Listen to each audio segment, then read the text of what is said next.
रोज सुबह उठना, काम पे जाना, खाना पीना, फिर कुछ देखना, सुनना, सोचना और सो जाना, फिर सुबह उठना, काम पे जाना, खाना पीना, कुछ देखना, सुनना, सोचना, फिर सो जाना, फिर सुबह उठना, वही करना, फिर सो जाना। तो ऐसे ही हमारे दिन पे दिन निकलते जा रहे हैं, या यूं कहे तो हमारी जिंदगी ऐसे ही खत्म होती जा रही है। और हमें ये नॉर्मल लग रहा है कि तो और क्या करना है जिंदगी में, कर्म कर तो रहे हैं अपना, इस दुनिया को आगे बढ़ाने के लिए अपना कंट्रीब्यूशन दे तो रहे हैं, खुश हैं, समाज में इज्जत है, नाम है, और क्या करना है। अरे ओ समाज में इज्जत वो सब ठीक है, मैं ये नहीं कह रहा हूँ कि आपको अपना काम नहीं करना है, वो तो लग के करना है क्योंकि वही हमारा स्वभाव है। लेकिन जिस सोच से हम अपना कर्म कर रहे हैं वो सोच हमारे लिए खतरा है।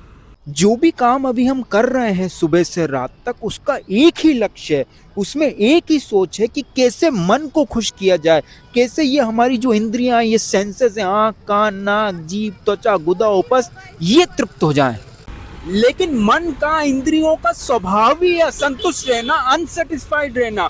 और इस बात को ना समझते हुए जब सब कुछ करने के बाद भी हमारे हाथ खाली रह जाते हैं, हम दुखी रह जाते हैं, तो फिर हम रोते हैं, गिड़गिड़ाते हैं, तरह तरह की इच्छाएं करते हैं जो हमें इस भौतिक संसार से बांध देती है, जन्म मृत्यु के चक्र में फंसा देती है, भगवान से दूर कर देती है।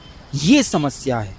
इस सोच को बदलने के लिए हम कुछ भी नहीं कर रहे हैं, ये समस्या है। जबकि भगवान तरह तरह के शास्त्रों के जरिए अपने भक्त, संत, महात्माओं, प्रेमियों के जरिए ये बताने की, ये सिखाने की कोशिश कर रहे हैं कि किस तरीके से अपनी जिंदगी जीनी चाहिए, किस तरीके से कर्म करना चाहिए, ताकि सब कुछ करने के बाद भी आप इस भौतिक संसार से अनछुए रहो और भगवान से आपका प्यार बना रहे।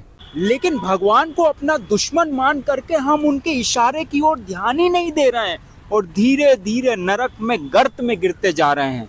पर भगवान साफ साफ अर्जुन के जरिए हम सबको कह रहे हैं कि ये में मत मिदम नित्यम अनुतिष्ठन्ति मानवा श्रद्धावंतोन सूयंतो मुच्यन्ते नेपि कर्म भी, यानी जो व्यक्ति मेरे आदेशों के अनुसार अपना कर्तव्य करते रहते हैं और ईर्ष्या रहित होकर इस उपदेश का श्रद्धा पूर्वक पालन करते हैं, वे सकाम कर्मों के बंधन से मुक्त हो जाते हैं।